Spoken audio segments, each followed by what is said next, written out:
Cagar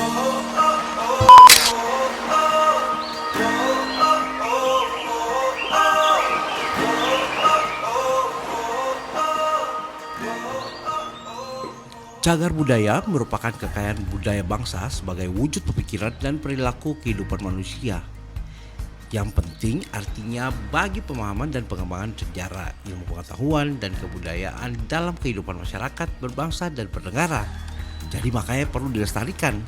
Nah, upaya pelestarian yang telah dilakukan dari dahulu sampai sekarang pada dasarnya mempunyai tujuan yang sama, yaitu supaya pelestarian demi kepentingan penggalian nilai-nilai budaya dan proses-proses yang pernah terjadi pada masa lalu. Namun seiring dengan usaha pembangunan yang terus berlangsung di tahun ke tahun, maka itu aja tantangan tersendiri terhadap upaya pelestarian nih dari cagar-cagar budaya yang ada di Indonesia. Nah, pembangunan seringkali itu berdampak negatif terhadap kelestarian benda cagar budaya. Nah, kadang-kadang problem itu muncul di mana-mana, terutama di daerah perkotaan. Nah, kegiatan pembangunan tanpa menghiraukan keberadaan benda cagar budaya hingga saat ini masih terus berlangsung. Hal ini nih tampaknya semakin menurunnya kualitas dan kuantitas benda cagar budaya. Nilai intrinsik cagar budaya selain mengandung potensi dan nilai akademik maupun edukatif, juga mengandung potensi serta nilai estetika dan estetika yang dapat dikembangkan untuk mendukung cagar budaya sebagai objek wisata.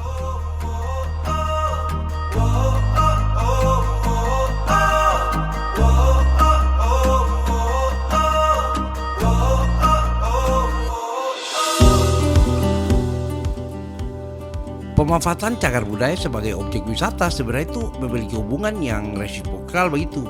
Artinya, cagar budaya di situs seharusnya dapat mendukung aspek pelestarian objek. Nah, makanya pengunjung dan tamu di sini bisa jadi informasi dong. Kali ini tim Carta Berita ada di salah satu kepulauan Maluku yang juga dulu jadi salah satu kepulauan rempah di zaman awal rempah, jalur rempah. Karena memang dari pulau inilah hasil alam rempah-rempah tumbuh subur dengan kualitas yang terbaik di dunia. Seng salah, dulu mulai dari pedagang sampai dan penjajah dong datang ke sini dan mencoba menguasai pulau ini, Pulau Ternate.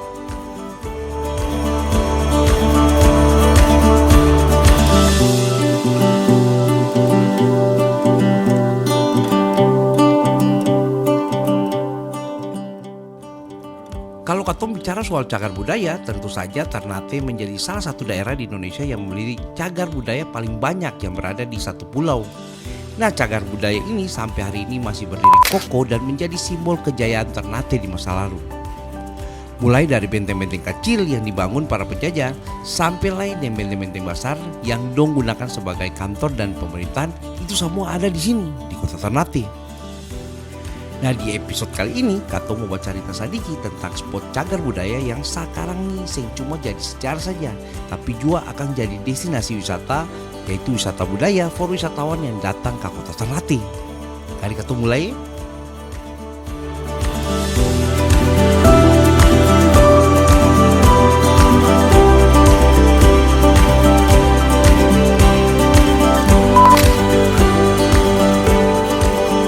Kesultanan Ternate atau juga dikenal dengan Kerajaan Kapi adalah salah satu dari 4 kerajaan Islam di Kepulauan Maluku dan merupakan salah satu kerajaan Islam tertua di Nusantara. Nah, Kesultanan Ternate ini memiliki peranan penting di kawasan timur Nusantara antara abad ke-13 sampai ke-19 karena Kesultanan Ternate menikmati kemilangan di paruh abad ke-16 berkat perdagangan rempah-rempah dan kekuatan militernya.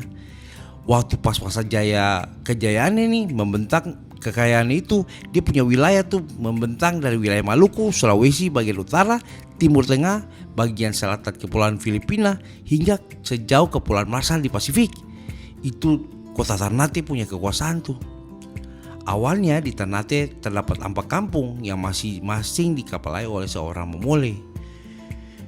Nah, dong inilah yang pertama-tama mengadakan hubungan dengan para pedagang yang datang dari segala penjuru for cari rempah-rempah.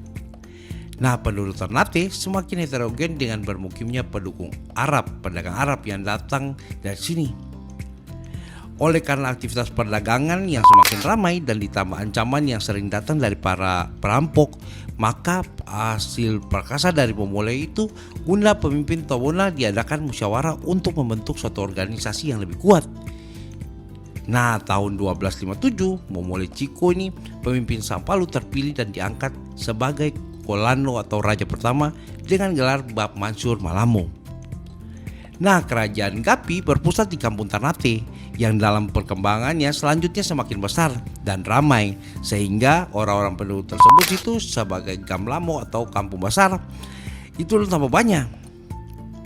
Nah, semakin besar dan populer kota Ternate, sehingga kemudian orang lebih suka mengatakan kerajaan Ternate daripada kerajaan Gapi.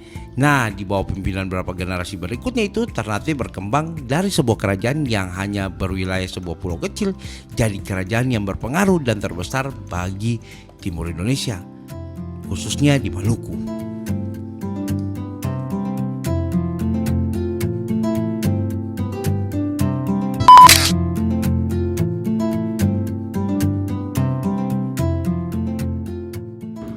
Kalau cagar budaya yang pertama nih, Kato mau cerita nih, ini adalah keraton kerajaan Ternate. Nah, kerajaan Kesultanan Ternate adalah istana kediaman Sultan Ternate. Akan bergaya bangunan abad 19, berlantai 2 dan menghadap ke arah laut. Lalu dikelilingi perbentengan termasuk salah satu kompleks Cigilamo atau Masjid Sultan Ternate. Nah, kalau di halaman samping kanan itu terdapat pintu gerbang yang disebut sebagai Ngara Upas. Memasuki istana dari depan melalui 2 buah tangga masing-masing beranak tangga 27 buah. Nah, kemudian kalau lewati tangga-tangga tersebut ditemui beranda terbuka yang disebut balkon. Nah, selanjutnya itu ke ruang tamu melalui sebuah pintu yang disebut hajal.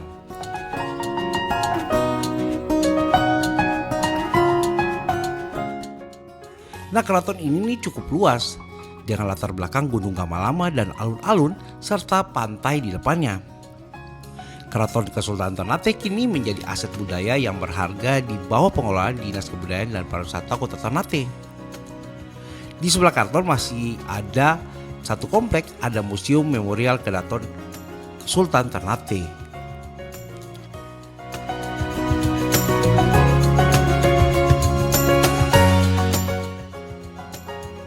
Nah, salah satu yang paling unik ini adalah mengenai mahkota keramat, dan ini juga yang masih ada sampai hari ini di sini. Mahkota itu ada rambutnya dan bisa tumbuh sendiri. Nah, cerita itu sudah menjadi cerita lisan turun-temurun di kalangan warga Ternate.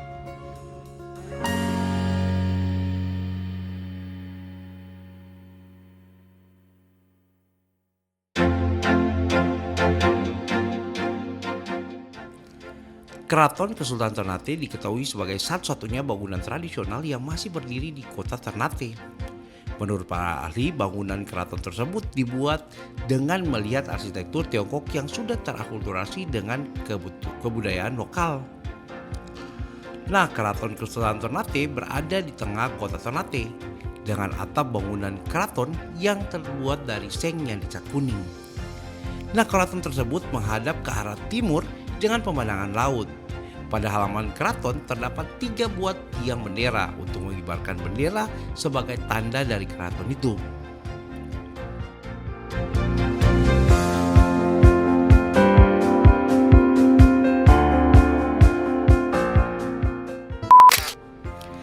Bendera pertama itu berwarna kuning digunakan untuk memberitahu keberadaan Sultan. Bendera kedua, bendera berwarna merah putih melambangkan negara Indonesia. Dan bendera yang ketiga berwarna hitam digunakan sebagai lambang Keraton Kesultanan Ternate. Menurut penjelasan dari Sultan Ternate, posisi tiang bendera merah putih berada di antara bendera kuning dan bendera hitam adalah sebagai tanda bahwa Raja dan Kesultanan Ternate selalu mengawal keutuhan negara Kesatuan Republik Indonesia.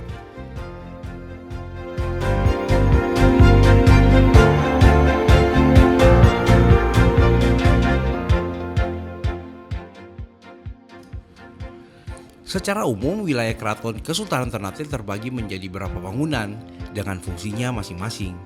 Bangunan terdepan dari keraton itu adalah sebuah dermaga Dodoku diberi nama Ali, sehingga masyarakat sekitar menyebutkan Dodoku Ali. Setelah melewati dermaga tersebut, itu Kato akan menemukan sebuah alun-alun besar yang diberi 2 buah bangunan gerbang disebut Ngara Lamo. Nah, di wilayah Ngaralamo itu setiap tahunnya di bulan April itu akan diadakan pesta rakyat di situ untuk memperingati hari kelahiran Sultan. Pesta rakyat tersebut menampilkan berbagai jenis kesenian dan hasil bumi yang dibawa oleh masyarakat dari berbagai daerah. Nah, perayaan ini nih dahulunya itu dilakukan untuk menghabiskan stok pangan yang berada di lumbung hasil pertanian tahunan sebelumnya. Kemudian lumbung yang sudah kosong itu akan digunakan kembali untuk menyimpan hasil panen di tahun depannya.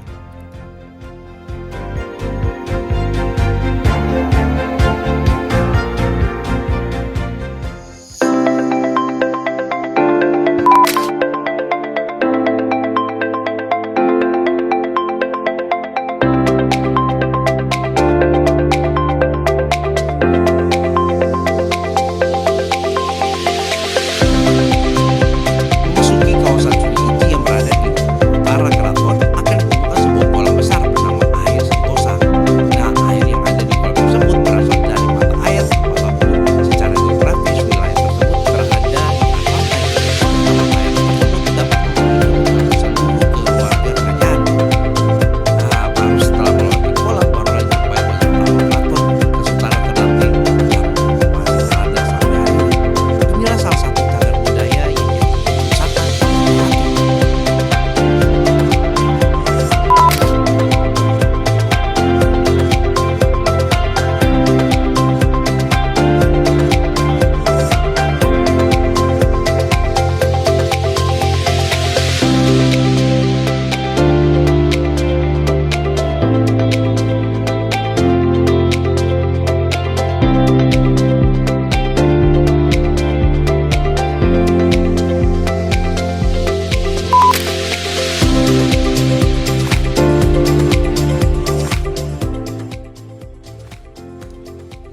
Objek cagar budaya yang kedua yang direkomendasikan oleh Carita Betani adalah juga salah satu objek wisata dan juga jadi ikon kota Ternate dan jadi destinasi favorit for wisatawan yang datang berkunjung ke kota Ternate. Benteng Orange namanya. Benteng Orange ini dibangun pada tahun 1607 oleh seorang laksamana VOC bernama Cornelis Matelif de Jong untuk menggantikan keberadaan Benteng Malayo milik Kesultanan Ternate yang dihancurkan oleh Spanyol.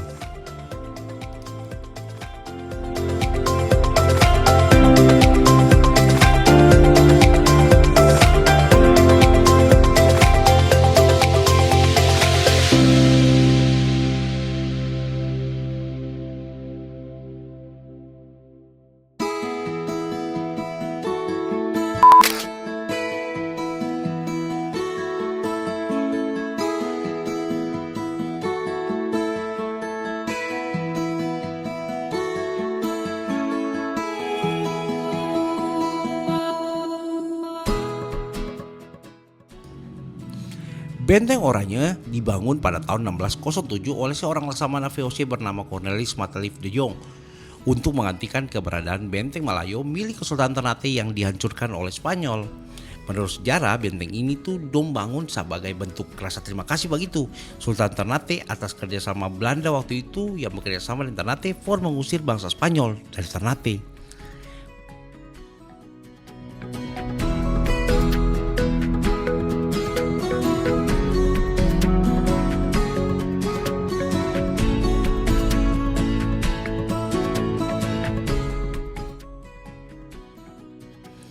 Nah, benteng ini merupakan benteng penting yang dimiliki Belanda di awal kekuasaan Dong di Nusantara sini.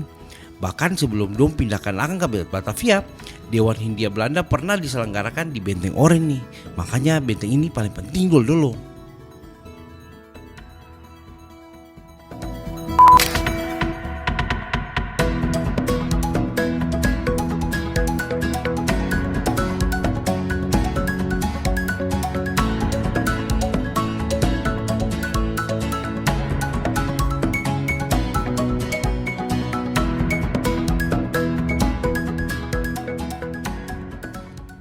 Bangunan tembok Oranye sangat kokoh seperti bangunan lain buatan Belanda pada umumnya. Nah, tembok benteng ini berbahan batu bata, batu kali, batu karat, dan pecahan kaca. Sehingga heran kalau tembok ini nih tetap bertahan sekalipun sudah berumur ratusan tahun. Dari beberapa sudut tembok nih, Katong masih bisa menyaksikan beberapa meriam asli yang dipakai oleh Belanda for menghalau musuh, khususnya Spanyol dan Portugis. Kalau lantai bawah dari tembok benteng yang dulu berfungsi sebagai penjara dan kantor satuan pengamanan VOC pun masih Katong bisa lihat akang. Dalam kondisi yang seng layak lah tapi tetap masih bagus juga. Nah, salah satu bangunan yang tampak masih layak pakai itu adalah bekas kantor gubernur Hindia Belanda di bagian dalam tembok benteng yang kini tuh dong pakai akang sebagai kantor dinas pariwisata sekaligus sebagai museum rempah Ternate.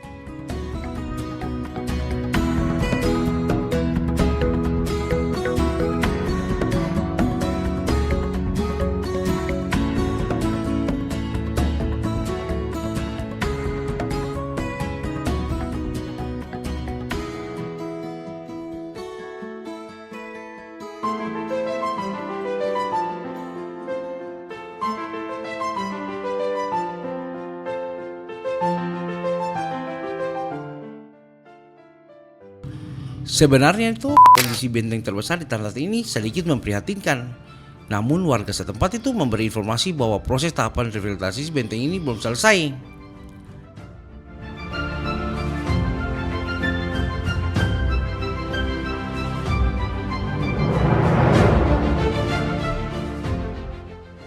Tulisan benteng orange berukuran besar dan berwarna orange pun berdiri dan kokoh. Akan itu jadi penanda di taman tersebut. Wilayah luar tembok yang dulu kabarnya itu kumuh, itu sekarang akan paling bagus. Dong bisa lihat bahwa di sini nih benteng ini menjadi salah satu cagar budaya dan juga menjadi salah satu objek wisata yang penting for kota Ternate. Ini sudah salah satu objek wisata cagar budaya yang jadi rekomendasi di Carta Beta kali ini.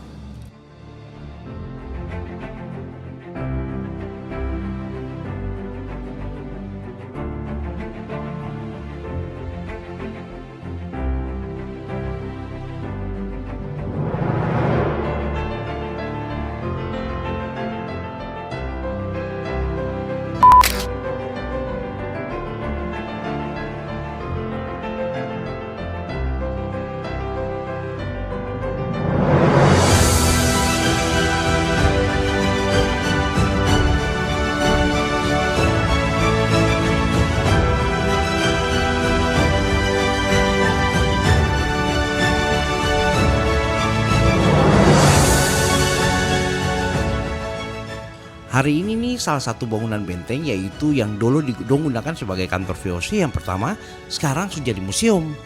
Yang isinya itu barang-barang peninggalan dari penjajahan Spanyol, Portugis, dan Belanda.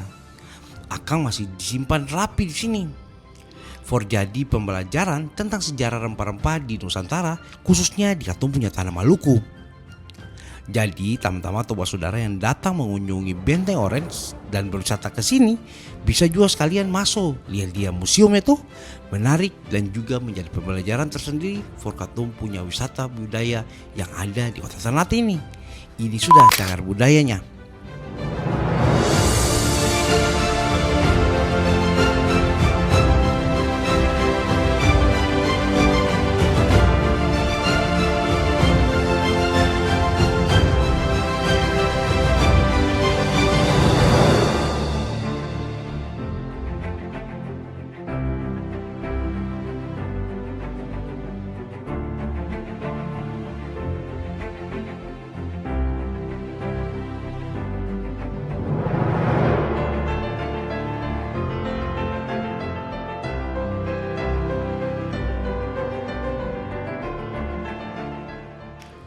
Kalau yang ini nih namanya Benteng Toluku, salah satu saksi sejarah yang masih ada sampai sekarang nih. Ini adalah bangunan-bangunan bersejarah yang masih terawat rapi di Ternate.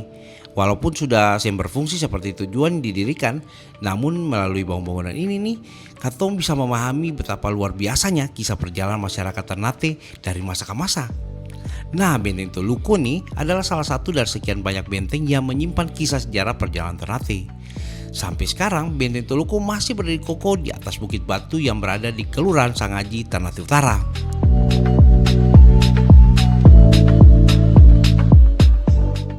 Seperti halnya banyak benteng di Ternate, benteng Toluku pada awalnya merupakan bangunan buatan Portugis yang menguasai hampir seluruh perdagangan rempah di Ternate pada abad ke-16.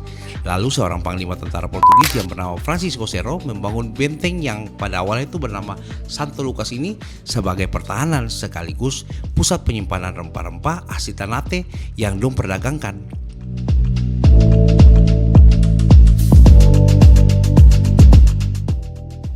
Nah, benteng ini berada pada tempat yang sangat strategis karena sangat dekat dengan wilayah perairan, berada di puncak bukit yang cukup tinggi dan dapat menjadi tampilan sempurna for mengawasi segala gerak-gerik yang terjadi di Istana Kesultanan Ternate.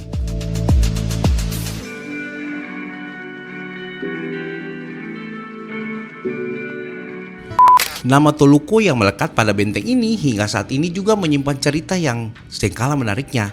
Satu kisah yang menyebutkan bahwa nama Toluku ini digunakan sejak salah satu Sultan Ternate yang bernama Kaichel Toluku memerintah sekitar tahun 1692. Adalah yang sumber lain dong bilang bahwa nama Toluku merupakan modifikasi penyebutan nama asli benteng itu, yaitu Benteng Santo Lucas. Kisah ini menceritakan bahwa karena tidak jelas melafalkan Santo Lucas, masyarakat asli Ternate akhirnya menyebutkan doakan dengan Toluku. Memang masih ada ketidakjelasan tentang sejarah toko ini, tapi hal ini menjadi tidak penting waktu Keton datang ke sini.